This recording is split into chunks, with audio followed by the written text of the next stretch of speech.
On today's episode, we are speaking with Molly Stehr. Molly is a business leader with almost 20 years of experience in the high-tech industry. Molly started at a startup in the midst of the internet boom. When this startup was acquired by a Fortune 50 company, she had the opportunity to lead teams and support customers at an incredible scale. And Molly is one of my favorite people. I think everybody will soon hear why. Molly has a philosophy that the most important role of a leader is to foster an environment where talented and passionate people choose to work and to really invest in helping them realize their full potential. This is the Career Cube, the podcast focused on helping you navigate the signals in your career to keep you growing and moving forward in business and in life. Here's today's host, Danna Redmond. Molly, thank you so much for coming in today. My pleasure. I'm so honored. Thank you, Danna. All right, let's jump in. Today, we are going to be talking about feedback, how to give feedback, and maybe more importantly, how to receive feedback. So I've always heard that the saying, feedback is a gift. And if that's true, why is it so hard to do? Yeah.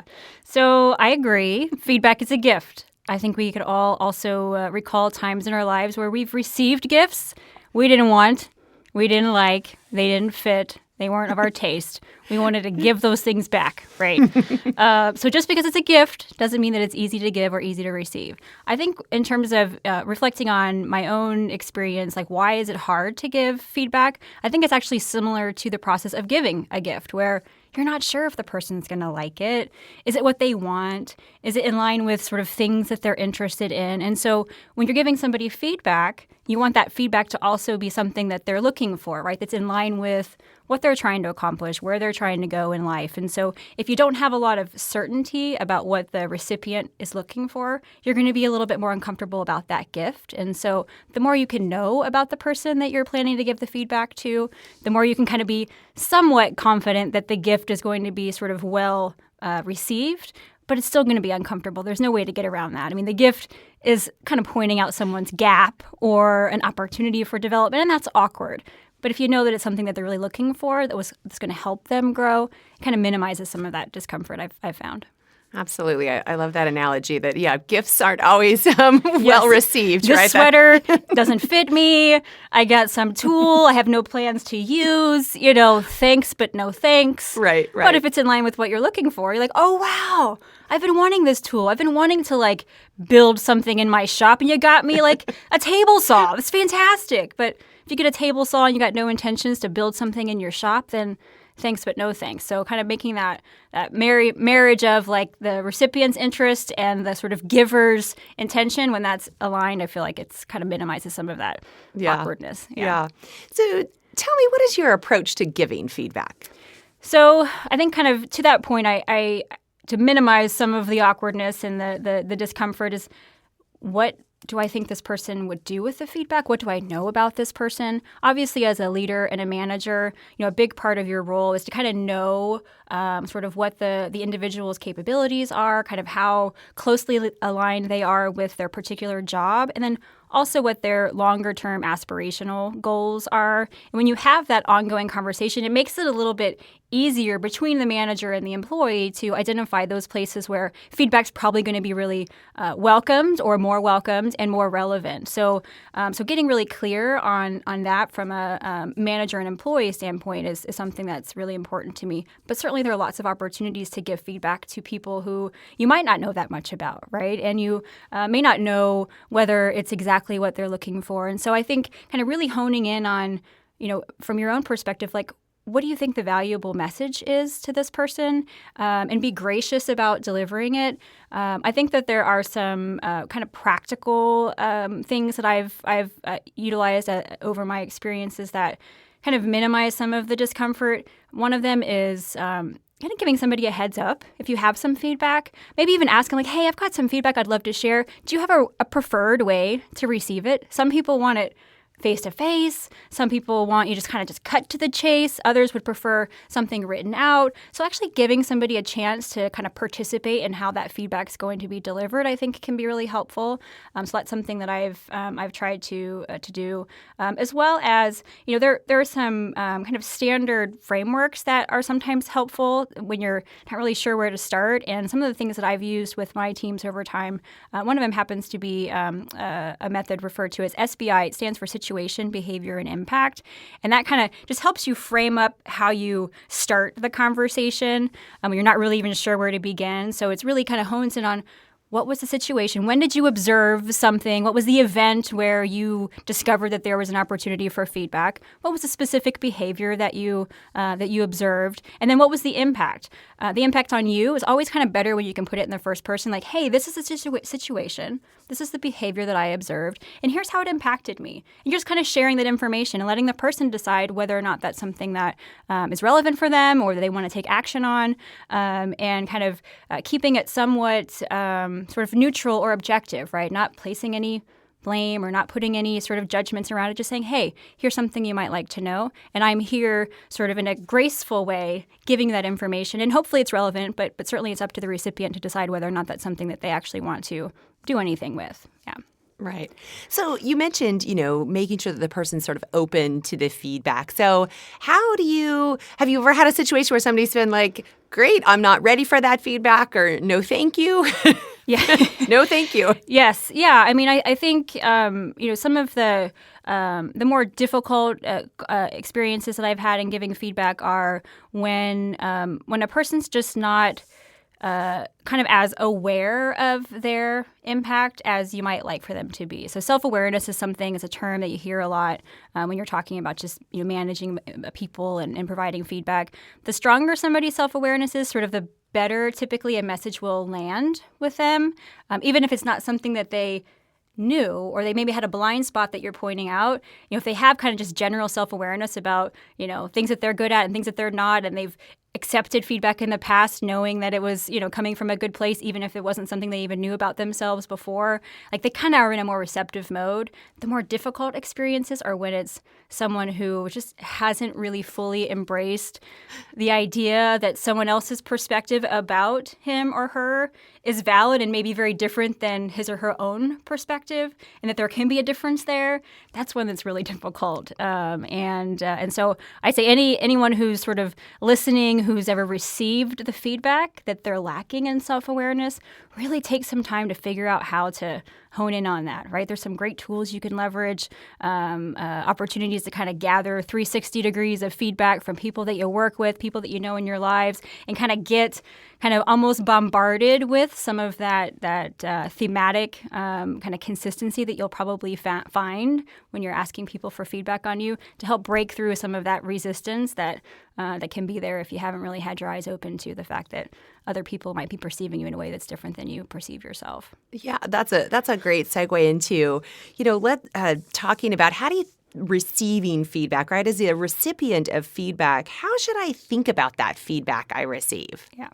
So I would say kind of first and foremost, even if it's feedback that you want and it's in line with where you're trying to go, it still is an emotional experience, right? Someone is bringing you information, pointing out the fact that you're not perfect, just like every other human being on the planet, right? Right. But it's like, what do you mean? Yeah, oh my gosh, I wanted this, but now I'm getting it and I feel really uncomfortable. So I'd say kind of first and foremost, just know that that's going to be the case, and it's okay to feel emotional.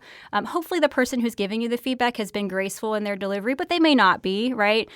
So just you can control your response to it, be graceful in how you receive it, and consider it, think about it. All feedback, I think, should be considered, but not all feedback should be acted upon, right? So think about, what did I just hear? How does it align with where I want to go? I mean, the most important thing is to really know what you're trying to accomplish on the job or off the job, depending on where this feedback is hitting you, and understand sort of what your own personal gaps are between where you are today and where you want to be tomorrow. And then consider whether this feedback that you've gotten can be a useful tool for you for how to get where you're trying to go. And if so, great. take some action on it. If not, kind of a thanks, but no thanks. Where's the gift receipt for this, right? I'm going to take it back, right? Because this doesn't actually have a lot of relevance for what I'm trying to accomplish. So I'd say be graceful, considerate, be curious, be open to the fact that you might have some blind spots, but ultimately you get to decide whether or not it's in line with what you're trying to accomplish. I love that idea, right? Of that you get to control your emotion to it, right? Because that's definitely if it's a critical feedback about you or in any way negative, right? There's almost an immediate like self-preservation that comes up, right? And you can either go one of two ways with it. You either maybe three, you go like, oh, poor me, and you soak it in and you go shrink back, or you're like, okay, let me think about that. Let me try to be useful. Or the like, no way, that is not the truth, right? Yes, like, right. You can even almost begin to demonize the person who brought it to you. Can you believe this jerk who had the audacity to tell me blah? Yeah. So I think it's just good to kind of let the emotions kind of take their course and then consider it and think about whether or not there's something that you can do with it. When it's a really big surprise, like with negative feedback, sometimes feedback is just sort of helpful, constructive, and doesn't kind of create the same zingy response. But when it feels really negative and it kind of creates that like almost like sucker punch feeling and it's like a surprise, I'd say, again, take it in, but also maybe do some due diligence to get a second opinion. Ask some trusted people. Ask your manager if it's coming from somebody who's not your manager. Ask some colleagues. Ask some trusted people to say, hey, I got this feedback that was really hard for me to hear, and I'm just trying to validate. Is this something that you've noticed or that you've observed? Because it's certainly the case that maybe that person who brought it had some sort of unique situation or could flat out be wrong. But don't go into it with the assumption that the feedback is wrong just because it hurts. Really take the time to kind of consider whether or not you may have a major blind spot. And if so, then you want to address it. And if not, you can just kind of say, hey, well, that was somebody's one opinion, but it seems like generally speaking, my audience isn't receiving me that way. And so I may not need to take the action, but definitely worth digging into when you get that kind of sucker punch feeling. Right. So when you think about that, digging in, you talked about your managers and your, some colleagues. What do you do with all of that, sort of as a recipient of this information? And maybe you've got some consistent, like somebody goes, oh, yeah, that is true. And sometimes maybe you wish somebody had told me earlier, right? Like, I've been doing that thing for 20 years. Why didn't somebody mention that was a distraction? Yeah. How should the recipient think about going forward from there? Yeah. I mean, I think a good question to ask yourself is, what happens if I do nothing with this feedback? What happens if I do something really major with this feedback? And try to imagine, right? Like, I could just dismiss this altogether. What if this feedback is true and I choose not to act on it? What do I think the implications of that are going to be? Sit with that for a while. Flip side, think about, wow, what if this feedback really is true and relevant and represents kind of a systemic theme, not just, some individual's perspective on this? What would happen if I really took action on it? Where would that get me? And then if I took action, how much is it going to take? How much effort of mine is it going to require for me to really move the needle in a significant way? Is it a lot of effort?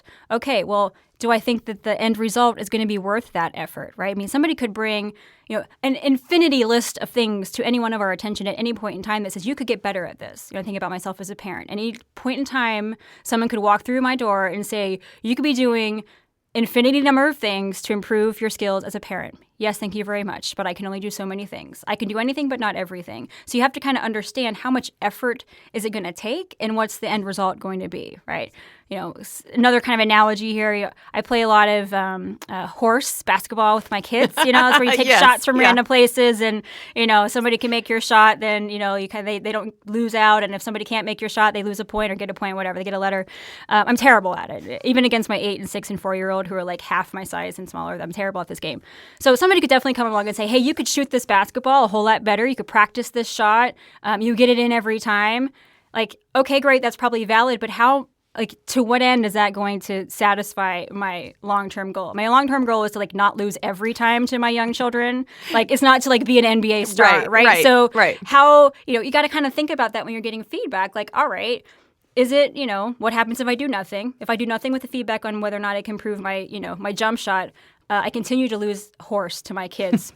Okay, I could practice all day, all night, probably to the detriment of my actual paying job. Still never make it to the NBA, but I get incrementally better at my jump shot. Kids every day. And I would beat my kids on a regular yeah. basis, which has and sometimes a measurable impact on the enjoyment of my life. However, probably not the best ROI, right? So it's a kind of funny, exaggerated example, but I think it represents what we all have to deal with when we're making any decision in life. I could do lots of things and pretty much anything I choose, but not everything I choose. So consider the feedback, consider, how much effort it would take for you to act on it, what happens if you do act, what happens if you don't act, and then, make the right choice. And I'd say in general, my personal belief is that focusing on things that you already have a natural skill set in and getting really a whole lot better at them is going to be a much better return than focusing on things that probably aren't your natural strength, but maybe a blocker. So invest enough in those things that are kind of blocking you from really, realizing your full potential on your strengths, but don't overinvest because, again, it becomes an ROI equation. So just be really thoughtful about how you strategically spend your time because that's really the only thing that we have a limited supply of. Yeah, that's such an interesting concept because I definitely know some of the best advice I've gotten and I think I've given to folks is around that is know when good enough is good enough at something for your career or what you're happy to doing, right? And then focus on those things that are the really core to your job or your profession. And those are the things you should be really good at, right? And focus on those. If you've got a deficit in those, it's probably going to go further in life if you work on some of those pieces than something. Just make sure it's not a massive distractor, right? Exactly. If there's something you're doing that is distracting you from moving forward, get that Address to it. Address those blockers. Get that to an on par, so that absolutely. that you don't have to be the expert at something. Yeah. I mean, it's some of the folks listening might be familiar with Marcus Buckingham's First Break All the Rules and Now Discover Your Strengths series, which is all about that kind of avoiding the conventional wisdom that you should really focus in on those things you're not good at and put all of your energy on that. And if you think about performance reviews, they usually have a few lines about, you're really good at this, but here's this long list of things you could be a lot better at, which is just kind of a bad ROI equation to be spending all of your time on the things that you're just not quite as good at. Know where those blockers are, to your point, but focus on the stuff that you really have a lot of natural ability in and that aligns to your interests and your strengths because you're just going to get a whole lot more out of it. So I think the most important kind of takeaway is be strategic in how you handle feedback and what you do with it and just be very intentional about how you spend your time. Yeah, I love that. It's the ROI on what you do with that feedback is so important. Yeah.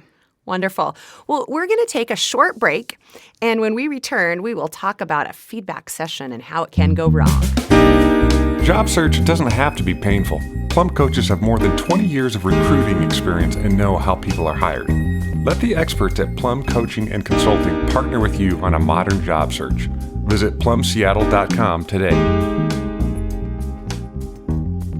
Welcome back. We are talking with Molly Stehr about feedback, how to give feedback, and how to receive feedback.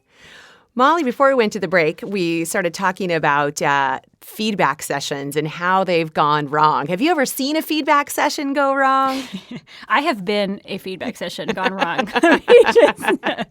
So early on in my career, I had the opportunity to really take on a lot of responsibility, joining a startup and was rapidly growing and going through lots of exciting changes, and it kind of afforded a number of us, myself included, some pretty exciting opportunities to step into some great managerial and leadership roles. But I was still young. I was still not the fully realized version of myself that I hope to continue to become over the years. I was kind of green. And although I think generally acknowledged by my peers and my leadership team to be very capable, dare I say brilliant at times. Say that, yes, brilliant. Dare I say. I also could be crass. I could be funny when funny wasn't the right thing to be. I could occasionally even be a bit abrupt and caustic and condescending if I had just had it and reached my limit. A lot like my 4-year-old child in hindsight. So I was performing really well and had a lot of great stuff I was bringing to the table, but I also had these other things that were okay if you're a young something, but not okay if you're an older something who wants to continue to progress in more of a, structured corporate environment. So I had a boss who cared a lot about me, and I think one thing I want to just kind of reinforce in this kind of the spirit of feedback being a gift is you kind of want to care about the person you're giving a gift to, and so I think it lands a lot better when you do care and you can find something in your kind of your heart or your soul that you connect with this other person and kind of have that sense of I want to give something to someone who is going to appreciate it and help them be better. I had the great fortune of having a boss early on in my career who cared a lot about me and cared a lot about me kind of becoming the best version of myself. And so we worked crazy hours, put in so much effort, leading to these amazing results. And I knew I had had a great year. And so I had my annual kind of review. And on the one hand, it was a phenomenal review, from a monetary standpoint and bonus and all that kind of stuff and great glowing things written in my review. But my boss cared enough about me to kind of give me the other story that I needed to hear, which was, hey, you are brilliant, so they say. And you're charming and you're clever and you're cute. That's great. But if you want to become the person I think you want to become, and I know you can become, you're going to have to cut some of that crap out, right? You're going to have to change a lot of the way that you show up and a lot of the way that you leave, kind of the impression that you leave with people. You're going to need to think a lot about that, because I'm not saying you can't be successful without making some changes. I'm just saying it's going to be a lot harder if you don't make some changes. And he said, I want you to be very conscious about the choices that you're making. And if you choose to continue to be you, I'm going to continue to love you. I'm going to continue to support you. I'm going to continue to champion you, is what he's telling me.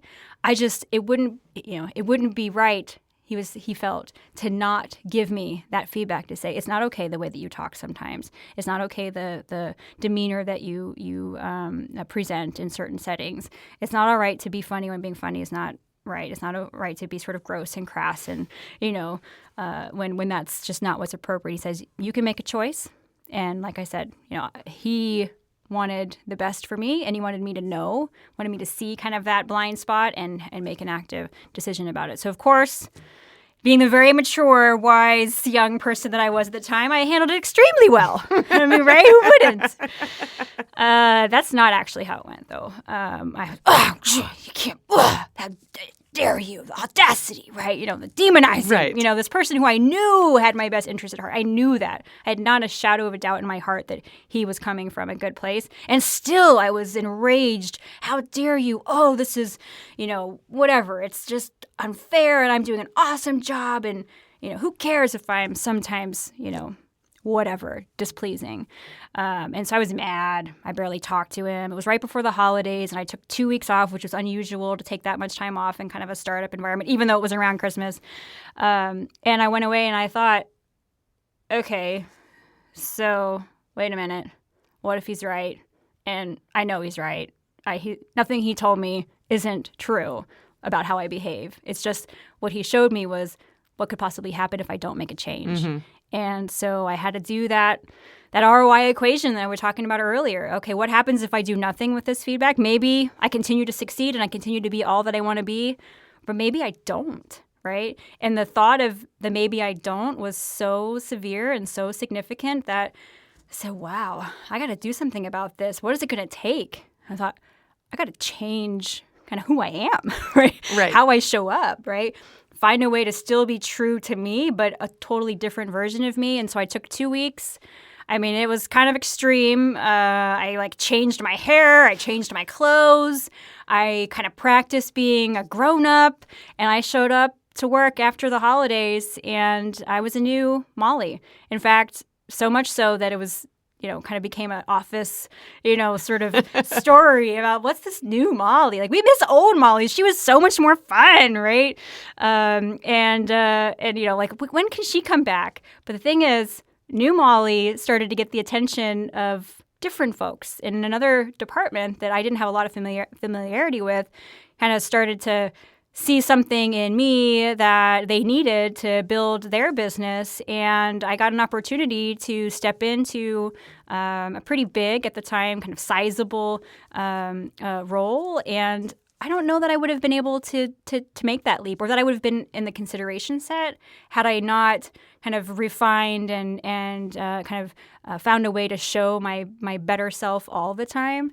Maybe I would have, who knows? But the risk was far too great for me to find out what happened if I didn't take action, and I'm really glad that I did. But it was painful, and I know, and I've talked with that boss. We're still close to this day, and it was sort of a moment for both of us, right? He's like, "You were so mad," and he didn't know which way I was going to go, right? But I thank him, continue to thank him, and consider that to be a true gift. Right. I mean, that initial reaction, right? You had that initial reaction of how dare this person? This is somebody who cares about me. Why are they saying these things, right? Yes. And then it did take that introspection, like, okay. And like you said, and it goes back to that ROI, maybe you could have still gotten to where, you are, but it had been a longer road or a harder road or something like that, right? So, I love that. I would have loved to have seen the that was before I knew Molly. Yes. Ooh, I'll have to roll her back Molly. out. That was old Molly. Yes, ask her around. She's sort of famous.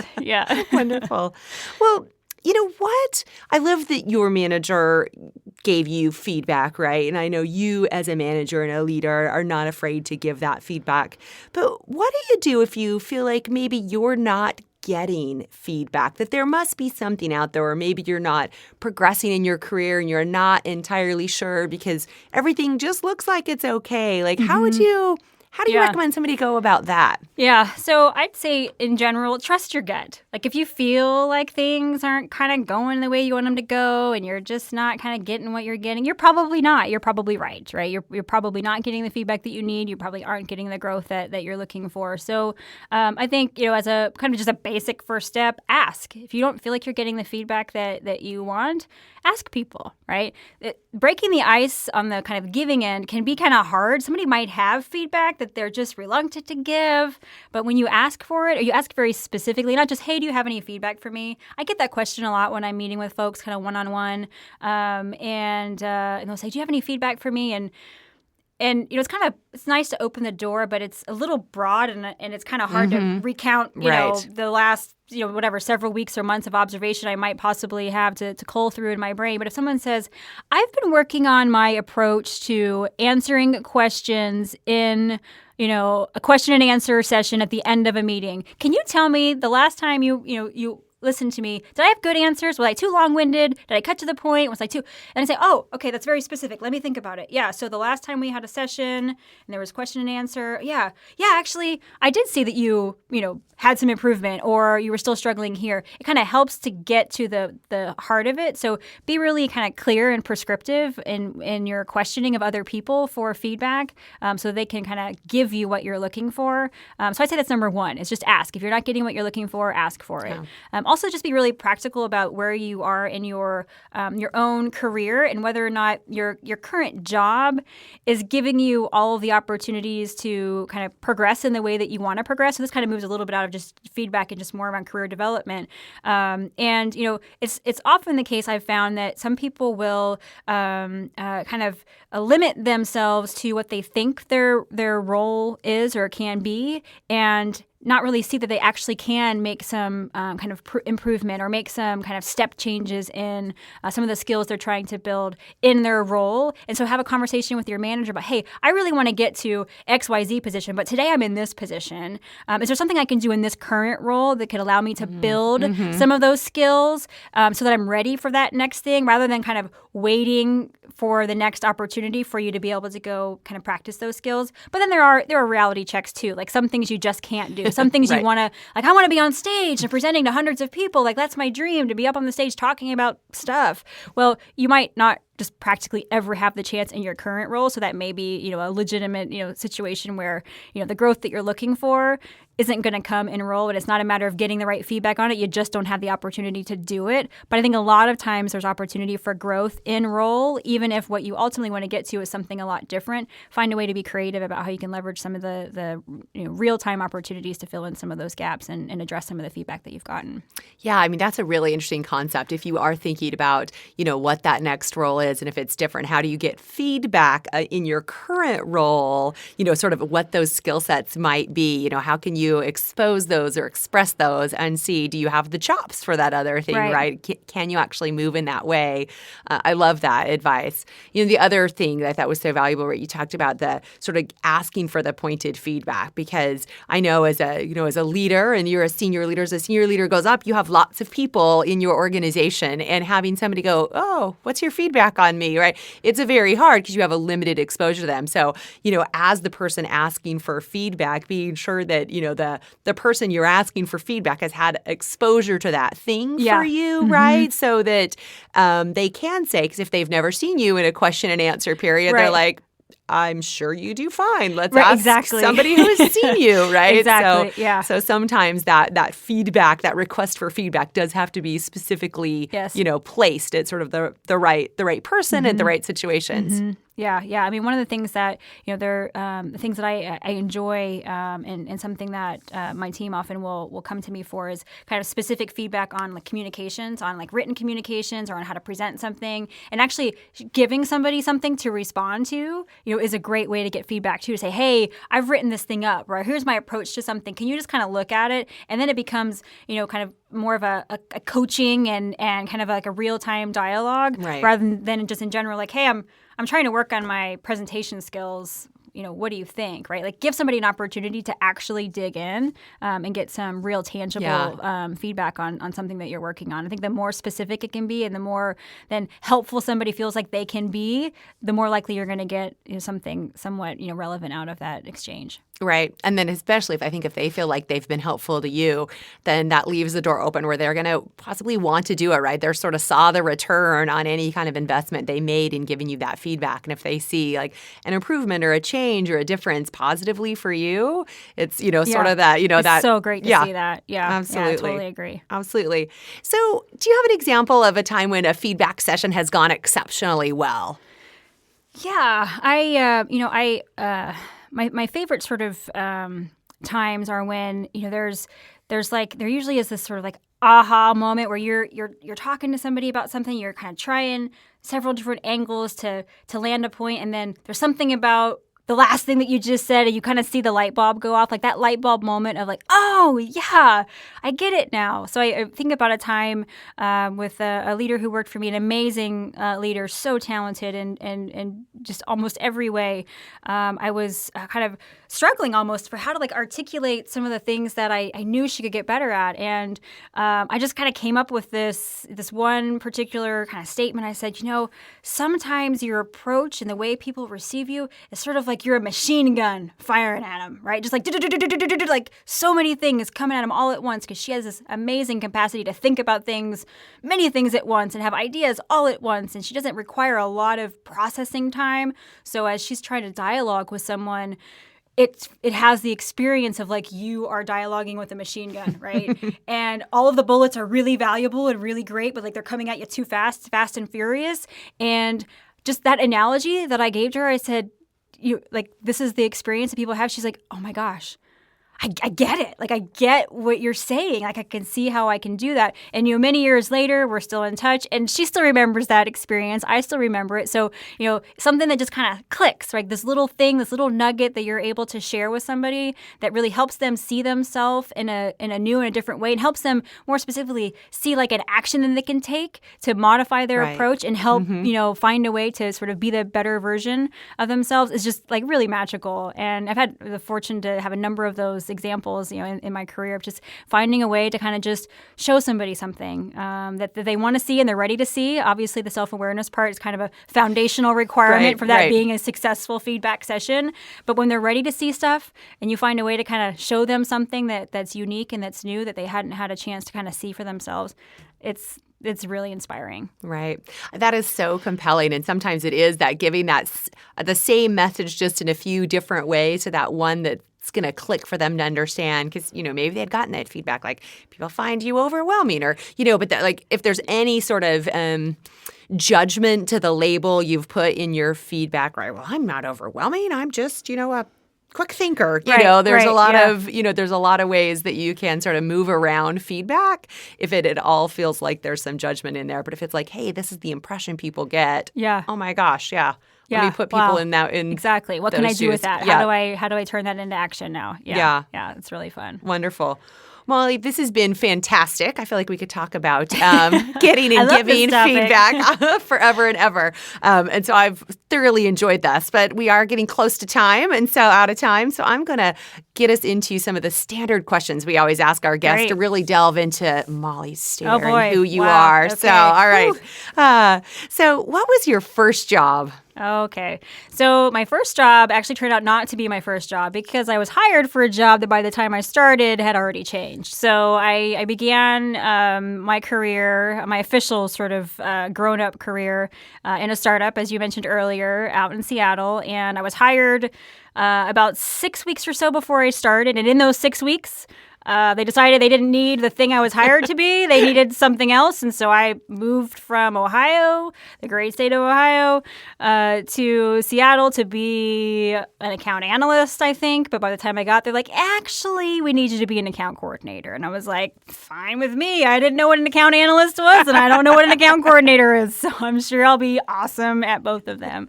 So that was kind of sort of first lesson there was like, just embrace change. Right? Yeah. And just go with it. And because we were in this startup environment and didn't really kind of know what we were going to be when we grew up, there were a lot of opportunities to just do things a whole lot better than we were currently doing them. And so I found out early on, although I was doing an account coordinator or account manager eventually job, what I really liked doing was sort of establishing a little bit of order out of the chaos and finding ways for us to sort of create some standard processes and, onboarding new people in a really consistent way and kind of that operational rigor that was, really lacking as it normally is in a startup. I loved that stuff. So I started doing more of that as my kind of like side projects.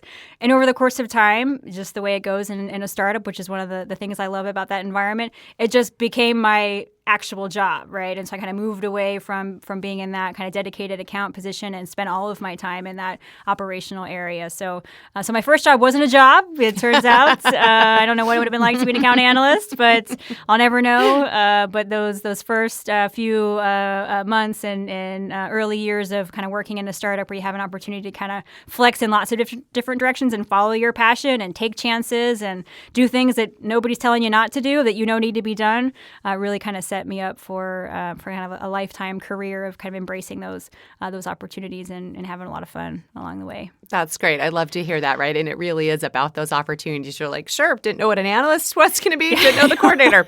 I can do either. Yeah. That's right. Just tell me what you need me to do. I'll figure it out. And I can do it. Yeah, that attitude's awesome. So what have you read or listened to lately that you think others would find valuable?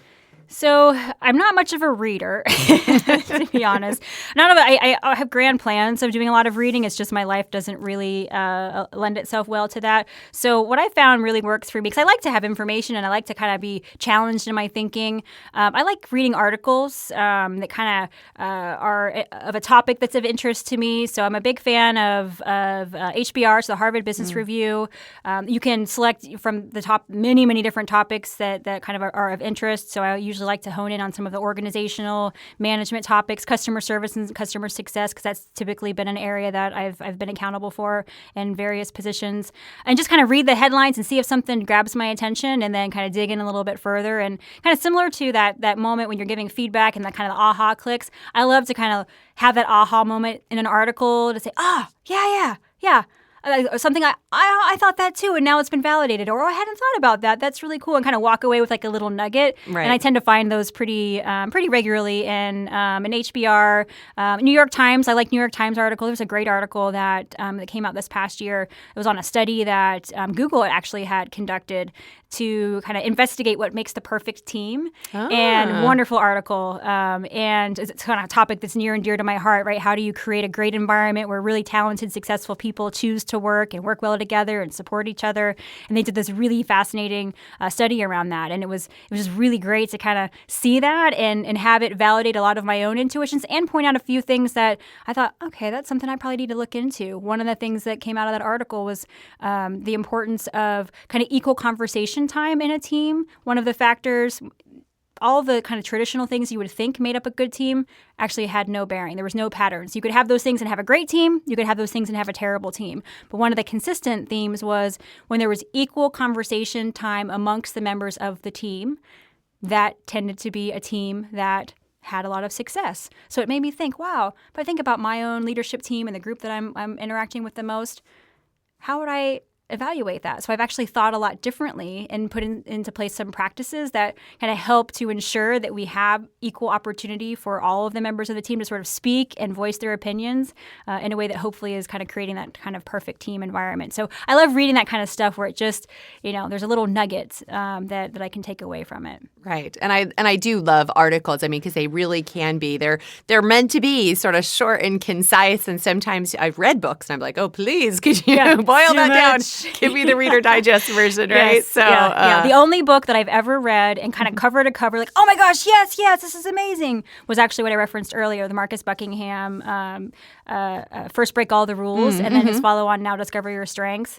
That, to me, was a total page turner because it was really validating a lot of the things that I had observed. I read it earlier on in my career, and it kind of helped to confirm that some of my instincts were at least in line with the approach that he was kind of observing based on this very long-term study of kind of what makes good managers and what makes good teams over years. And so it was all many things that came out of that particular study, but a big part of it was the focusing on your strengths and kind of dispelling that kind of traditional approach, which is let's talk about all those things you're terrible at and spend all of our time on that. And he's like, no, that's just a waste of time.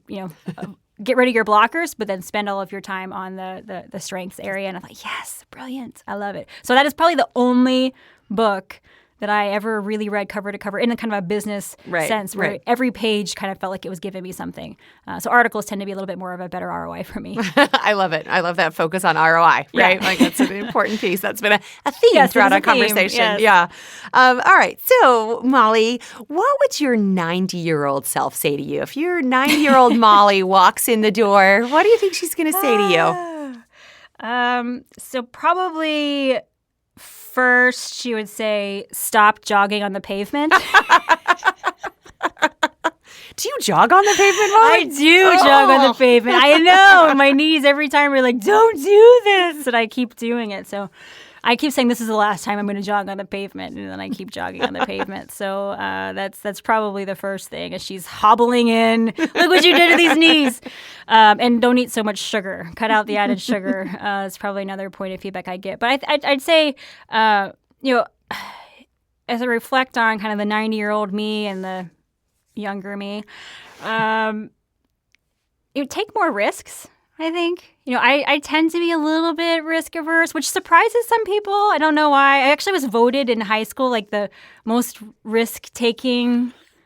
I don't know why. There's something about the way I show up makes people think I'm really. I would have called you as a risk taker. I would have not thought you were risk averse. I am not a risk taker. I am very risk averse. I love change, and I think that's part of what gets confused. Like I embrace change and opportunities to change, but I get a little uncomfortable with risk. And so, and my husband's very much a risk taker, and so he's a nice compliment to me. But I think I could stand to do a little bit more kind of risk taking on and off the job. And so my 90-year-old self would probably encourage me to be a little bit riskier. And hopefully she would say, continue to keep the perspective on life that you have, which is that life is short. I hope I make it to 90. I hope there is a 90-year-old version of myself someday. But I always am mindful of the fact that the days are limited, which is a big part of why ROI is so important. Like, don't waste your time on stuff that's not going to have a return. You only have so much time. So I try to keep that, that perspective. And so hopefully my 90-year-old self would say, I'm glad you did that, and don't lose sight of the fact that days are numbered. Wonderful. Well, hopefully you felt like this is some good ROI coming in and chatting with me today. So thank you so much. I have thoroughly enjoyed our conversation, as I do every conversation with you, Molly. This is great. We're going to round it up here. So just want to let everybody know, go to thecareerq.com for more information on giving and receiving feedback. And as always, check out The Career Q on iTunes and leave us a review. Thanks for listening to today's episode. Be sure to head on over to thecareerq.com where you can get more information, show notes, and related articles to today's topic. Also, if you like what you're hearing, head on over to iTunes, subscribe to the podcast, and make sure you leave us a rating and a review. We'd love to hear your feedback. Thanks again.